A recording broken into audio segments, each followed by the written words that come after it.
Hi, Steve here from Digital DJ Tips. Welcome to this talk through video of the Reloop Spin portable turntable. To make sure that you get more videos like this from Digital DJ Tips with all the latest reviews and tips and tricks, hit that subscribe button below and make sure you click the bell icon to be notified when we do any more videos. All right, so let's dive in, shall we? It's this mysterious box that we have here. This is the Reloop Spin, and I'm going to take the lid off here. This lid is nice and hard and plastic. The whole unit is actually plastic, and here we go. We've got a really cool little turntable. Now, this is around $250 US, about £200, but it's pretty feature packed. And the idea here is that you can use this anywhere to practice your scratching or basically to play vinyl on. If maybe you're a crate digging DJ who needs to audition vinyl on the go, or you're a scratch DJ who wants to practice at those times when you're away from the decks, this is who this is aimed at. So let's have a little talk through of the actual turntable itself. As I said, it's a completely plastic construction, but it's really robust. And in the middle here, we have a 7-inch platter. This is a belt-driven turntable, and you get a little slip mat included, and you also get a little 7-inch vinyl, which on one side has scratch sounds and a tone, and on the other side has beats. And these scratch sounds are skipless, which means that it doesn't matter how vigorous you are with your scratching, the scratch sound will stay in place even if the needle skips. Pretty clever. So that's the deck. This will actually play 12-inch vinyl as well. And also if you play 7-inch singles and you need the adapter for the center, you've also got that there too. Over here on this side is where the faders are. Now these are full cross faders, which means that on this side you will hear the auxiliary input. I'll talk to you about the auxiliary inputs in a second. And all the way over to this side you'll just hear the turntable. Let me just play it for you here. Break it down. Break it down. Break. So you can see that the fader there switches the turntable on and off, just like a scratch crossfader, and all the way over to here would be the auxiliary input. Now you can move this fader over to here if you want to, and that's because when this is being used in its normal way, it would be turned around the other way. I'm going to do that for you in a second to show you, and you would have the fader at the bottom and your hands here like this. Now I use my right hand on the crossfader, so this is perfect for me, but if you want it on that side, you can just undo these screws and move it around to there. Pretty cool. And the last thing to say about the faders is that these are replaceable. In fact, they're changeable. So you can actually put a third-party fader in here, maybe one from Inner Fader, that's got a lot more control over it, like the cut point and the lag and the feel of it, because these stock ones are pretty good, but the cut point is quite long. It's about 3 millimeters before it goes from 0 to switched on, which a lot of like really precise scratch DJs won't like. They'll want another option for that. So it's great that these are replaceable. So that's the fader. Over here we've got the tone arm. Now this is made of plastic. It's pretty light. I'd say it feels pretty flimsy, but actually it's got this sort of rubber dampening at the back, which is quite spongy and helps to keep the needle locked into the groove. The cartridge is plastic with a ceramic actual needle on the end of it. And you have two positions it can sit in. It can go in this little hold here for when you're changing record, or for when you're traveling with it, you can actually just lock it down into this little slot here, and it helps protect the tone arm and protect the needle. Over here on the right are all of the controls. Here's the speed controls. You've got 33, 45 and 78 RPM speeds of the deck. This is the power indicator showing you that it's powered up. I'm going to talk to you more about how this is powered in just a second, because there's a lot of clever stuff here. This is the indicator for the USB recording, which I'll talk to you about in a second, so you can record your practice sessions. Bluetooth pairing indicator light here as well, another really cool feature. The start-stop button for the deck. And also here you have pitch adjust, so you've got plus and minus 20% on the speed of the deck. Tone control, so you can actually take out the bass or add some bass on the actual turntable only. That doesn't affect the auxiliary inputs. This is the level for the auxiliary input, and this is your overall volume output. So that's everything that's on here.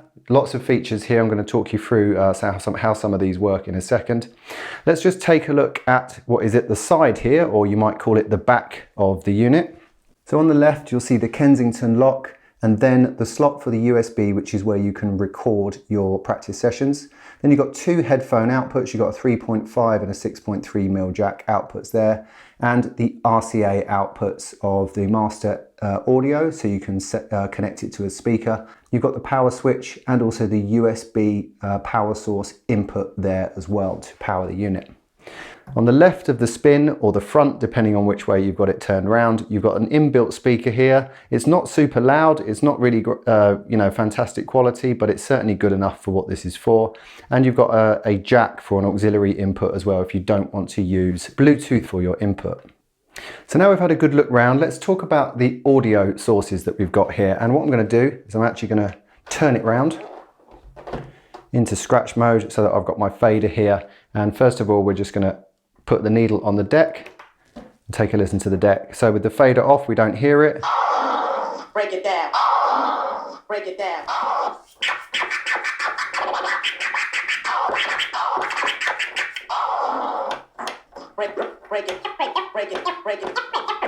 Break it down. All right, so there you go. You know, feels really good. The fader's in a really good position. As I've already said, if you were using your left hand on the fader, you'd have it moved over to this side. But all's really nice and clean here, and it stays locked in pretty nicely. So what about if I want to actually scratch over some music? Well, that's where the two different options of inputs come in. As I already mentioned, there's a cabled auxiliary input that can go in, and you've got the volume control for the auxiliary here, but also you can pair up a Bluetooth enabled device. So I've got my phone here, and on my phone I've got a DJ app. Any DJ app will do, and I've actually got a practice beat loaded into here. So this is actually from the Scratching for Controller DJs training course. This is a follow along practice demo, and I've got it looped. So what I'm going to do first of all is actually just get my phone paired up with the Spin. Press and hold that, head over to my settings, do the usual thing that you would do to pair your phone with any device. Reloop Spin. There we go.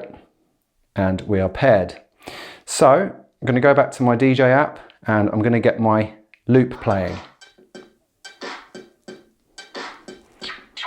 That's now coming up, playing through the deck. The volume control on the phone still controls the volume input going into here, so make sure that you've got that full, and then you can control the auxiliary input here. Now I can just leave that running. Break it down. Then I can practice over the top.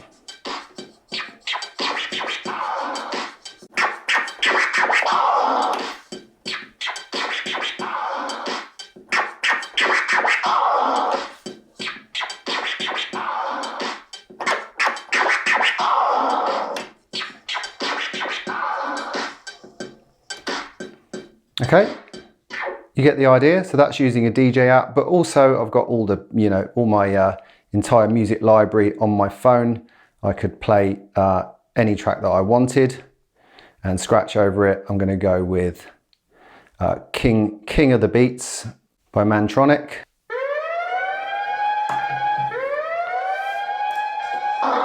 Break it. Break it down. Break it. Break it down.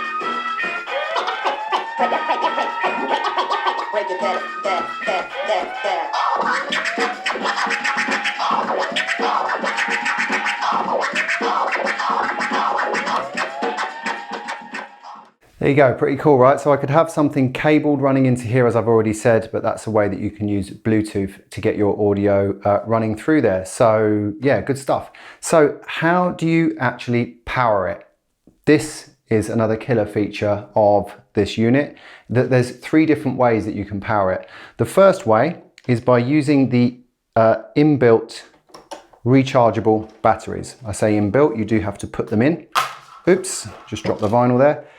They are here. They're these strange looking batteries here, these lithium rechargeable batteries, and they are permanently inside the Spin. And as I said, they're rechargeable. So whenever you've got this connected to a power supply, so you can just basically have it connected in the same way that you would charge a phone. You can plug it into the wall socket, but basically just like you charge a phone, you can charge up the Spin, and you're charging the batteries at the same time. You can actually run it off that power and charge the batteries at the same time. Also, if you've got a power pack, so the kind of thing that you would recharge your mobile phone with, a little power pack like this, you can also power the unit and charge the batteries from that, as long as you've got enough charge. And in this particular case here, I've got a nice little setup because this JBL speaker that I use is called the Charge 4.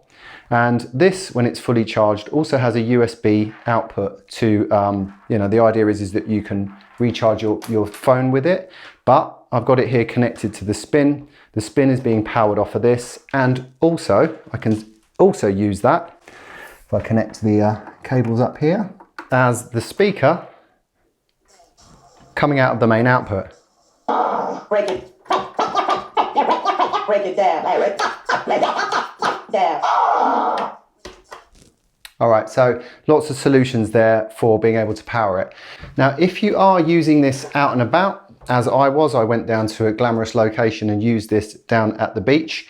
The battery power that I had with me actually ran out of power, and therefore so did this, because the batteries in here weren't charged up, and it died. And it died whilst I was recording, and the recording stopped and it didn't save onto the drive. So you need to make sure that you've got enough power with you if you're going to be recording your sessions when you're out and about.